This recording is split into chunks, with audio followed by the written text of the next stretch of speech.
Beijing, ancient capital, modern metropolis, the home of emperors, and the heart of a great cultural tradition. Beijing, old and sedate, young and dynamic, a modern open city on the fast track to reinventing itself.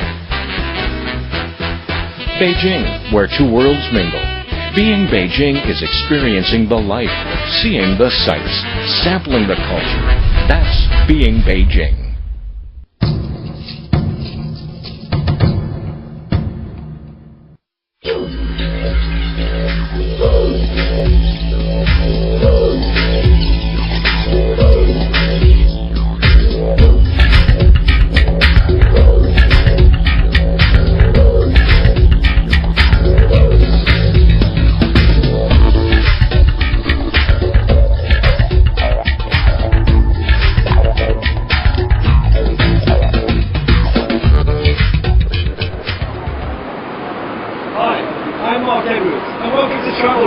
I'm in the northwestern part of Beijing, in an area more commonly known as the Silicon Valley of China.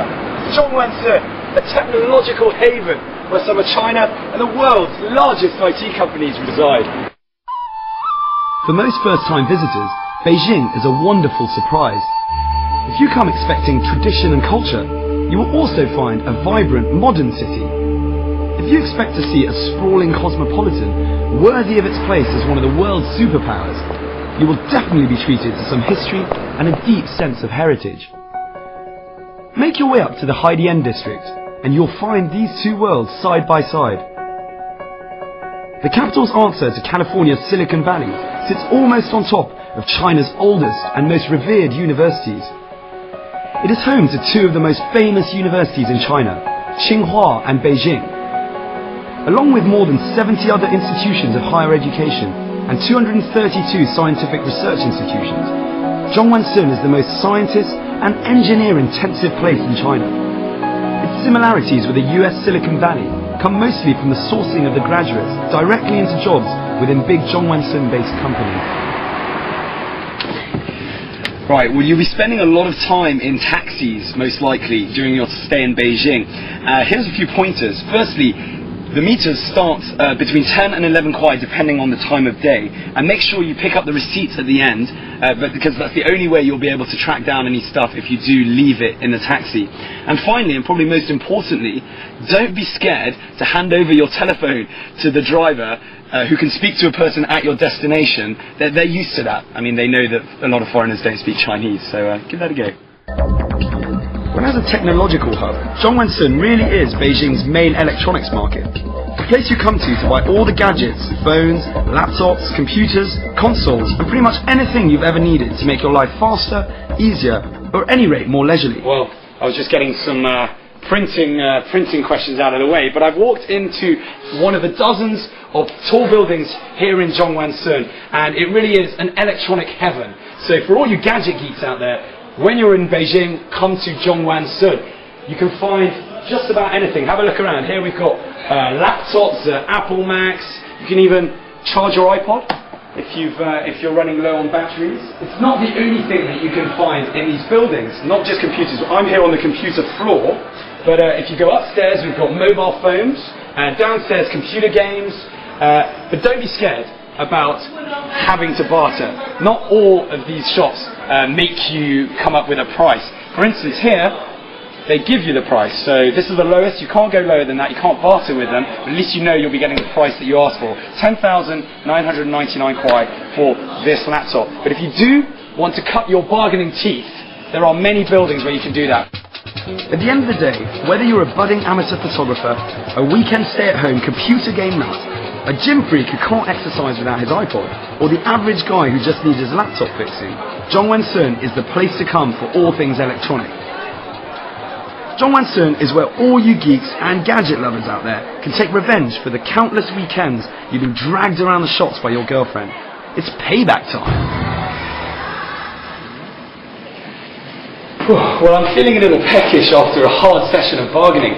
And one of the great things about Zhongguancun is you'll always be able to find nice little restaurants directly next to the electronics stores. Very practical. That said, it does also provide good common ground on the culinary front.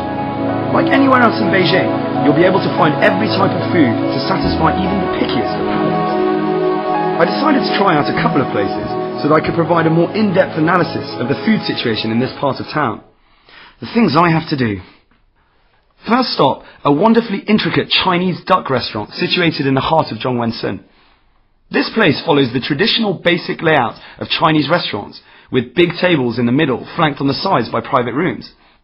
You'll find that in Beijing, you often don't have to pay for one of these private rooms. Simply book in advance. This particular restaurant was unfortunately closed when I arrived, which is normal for the bigger eating establishments. They tend to stick to the 11 a.m. to 2 p.m. lunchtime schedule.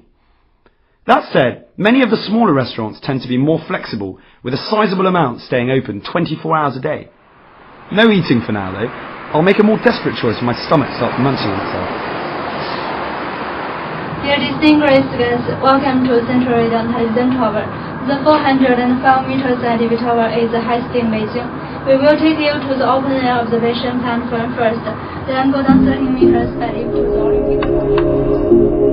Next stop is the CCTV tower. Located just off the 3rd ring road on the northwest side of the city, the tower is a hidden gem. When you come up to it, you have quite literally found the needle in the haystack. It's a bad pun on its appearance, but still, if this were any less of a city with fewer attractions, I think the tower would feature much more prominently in tourist promotions. As it is, there are so many things to see in Beijing, especially of historical and cultural interest, that the poor old tower tends to get overlooked. But it's definitely worth it. Interestingly enough, having been up the Eiffel Tower, I get a very similar feeling when I reach the top of this one. I'm in no way comparing the two, just saying that I love the open-air 360-degree view of an entire city. Okay, personal recommendation. If it's a clear and sunny day like it is today, come here. Come to the CCTV tower. We're up at 238 meters and the wind is blowing. I'm even jumping in the wind. Look how much I move. It's beautiful. The whole of Beijing sprawling across me. Another feature at the top of the tower is that there are signs with the distances to some of the world's most famous sites, so you can actually see how far and in which direction the Eiffel Tower is. Again, you have a good chance to combine tourism with some gastronomic activity. Below the observation deck is a revolving restaurant where you can enjoy a 5-star Sino-Western buffet whilst Beijing revolves around you. Clearly out of luck when it came to finding Chinese food, I decided to go for some foreign food instead, and I headed to Wudalco, a brisk taxi ride along the 3rd ring road. With its cosmopolitan mix of residents, Wudalco has an extremely diverse range of restaurants. I got a tip from a friend that there is a delicious Indian restaurant tucked away in the Wu, as it is sometimes affectionately known by the foreign students there. As I walk into Ganges, I'm struck by the authenticity of the place. I'm even greeted by the familiar face of Shilpa Shetty, the Indian Bollywood star who famously won the Celebrity Big Brother series in the UK. More importantly, I'm starving and looking forward to some good grub. Now, in the majority of the foreign restaurants in this part of town, and in Beijing as a whole, the kitchens tend to have at least one homegrown chef, so you'll get your authentic taste of home away from home. Another point that all these restaurants share is that most of them will deliver. In fact, this is true with the majority of things in Beijing. From big restaurants to shops, passing by McDonald's, all these establishments are more than happy to deliver to your home, almost always for no added cost, although that depends on the proximity.